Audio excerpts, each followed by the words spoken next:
Bienvenue à tous si vous nous rejoignez dans cette émission. Dans un instant, vous découvrirez le portrait de Jacqueline Sauvage, une femme qui est devenue un symbole et ce à plus d'un titre contre les violences conjugales après avoir subi celle de son mari pendant 47 ans. Une affaire qui avait débuté en 2012 après qu'elle ait assassiné son mari et qui s'est difficilement clôturée en 2016 après que François Hollande, l'ancien chef de l'État, l'ait graciée. Jacqueline Sauvage, le combat d'une vie, c'est le portrait de ce grand format. C'est une affaire judiciaire survenue en 2012 et qui a basculé la vie d'une femme, celle de Jacqueline Sauvage.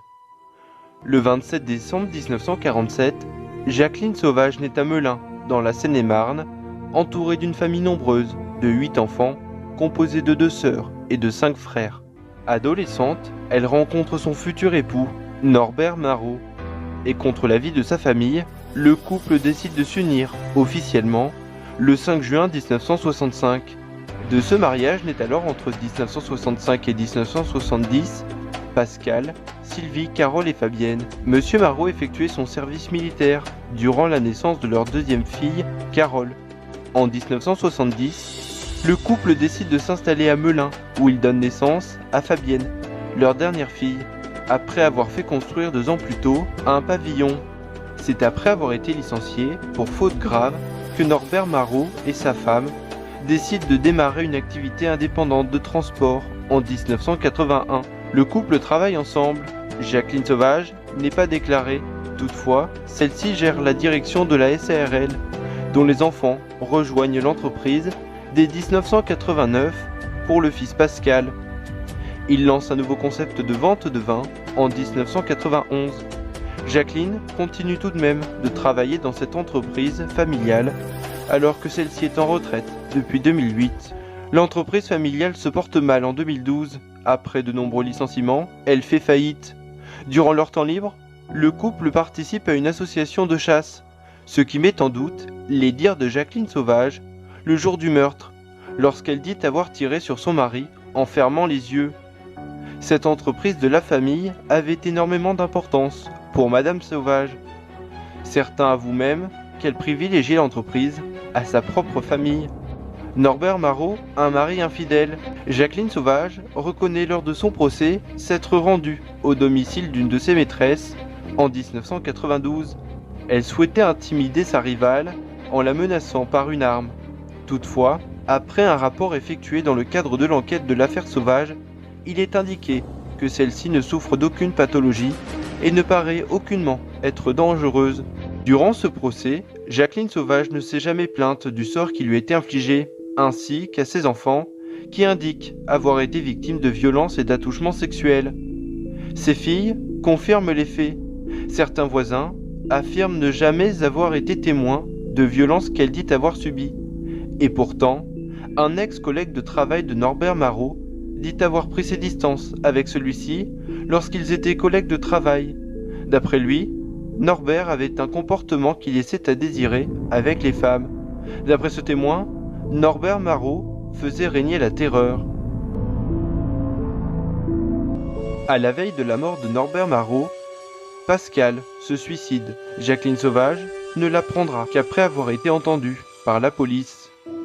En 2016, après avoir été graciée et libérée, Jacqueline Sauvage était revenue vivre à la Celle-sur-le-Biède, où elle avait vécu avec son mari avant de rejoindre Melun en 1970.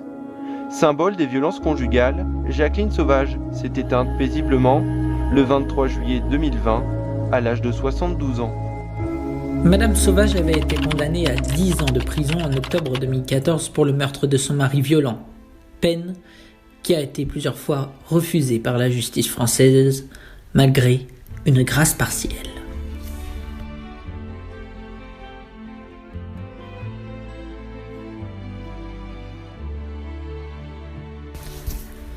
Deux ans après les faits, Jacqueline Sauvage est jugée pour le meurtre de son mari.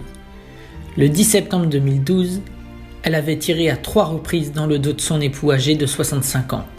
Selon elle, elle vivait des dizaines d'années d'enfer conjugal, marquées par la violence et les viols. La veille, son fils, qui était régulièrement frappé lui aussi par son père, a décidé de mettre fin à ses jours. Il s'est alors suicidé. Lors du procès, les 3 filles affirment avoir été violées et battues dans leur enfance. Notre père est décédé et pour moi, c'est un soulagement, déclare l'une d'elles à la barre de la salle d'audience. En octobre 2014, Jacqueline Sauvage est condamnée à 10 années de réclusion par la cour d'assises du Loiret.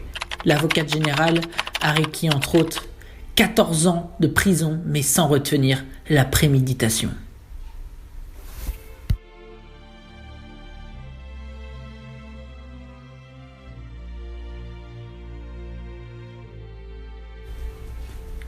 Le procès en appel se tient en décembre 2015.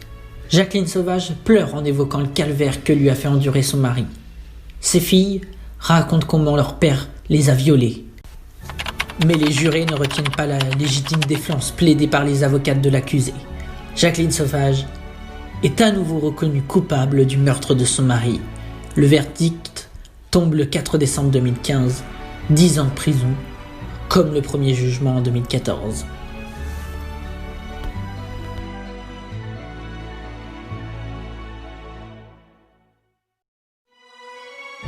Janvier 2016, François Hollande accorde une grâce partielle. Cette nouvelle condamnation suscite une vague d'indignation. Le verdict déclenche une grande mobilisation pour obtenir la libération de Jacqueline Sauvage. Près de 400 000 personnes signent une pétition demandant la grâce présidentielle. Sollicité par les filles de Jacqueline Sauvage ainsi que par de nombreux élus et de personnalités, François Hollande lui accorde le 31 janvier 2016 une grâce partielle qui lui permet de demander une libération. La libération conditionnelle est refusée. Jacqueline Sauvage présente donc sa demande de libération conditionnelle. Mais le 12 août 2016, le tribunal d'application des peines de Melun refuse une nouvelle fois de la libérer.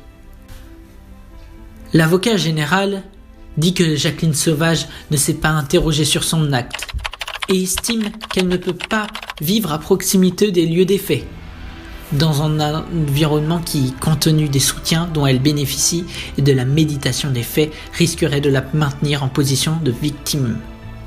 Ses avocates, Nathalie Tomassini et Janine Bonaguida, dénoncent un véritable acharnement judiciaire de la part des magistrats.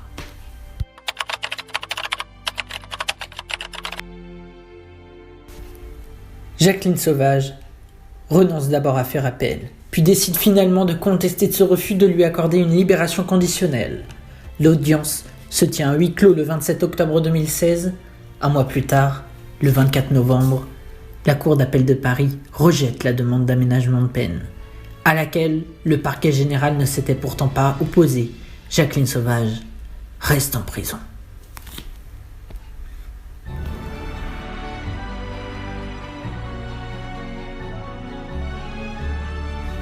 La mobilisation se poursuit le 10 décembre 2016. Plusieurs centaines de personnes se réunissent place du Trocadéro à Paris pour réclamer la grâce totale, seule solution pour libérer Madame Sauvage. En présence de plusieurs personnalités comme les actrices Eva Dorland, Annie Dupray et Danielle Evenou. L'action porte visiblement ses fruits. Le 28 décembre, François Hollande accorde à Jacqueline Sauvage une remise gracieuse du reliquat de sa peine d'emprisonnement. C'est la fin de cette émission. Merci à Davian Maï qui a contribué à la réalisation de cette émission et merci de votre fidélité. On se retrouve le week-end prochain pour le journal. D'ici là, portez-vous bien. Ciao.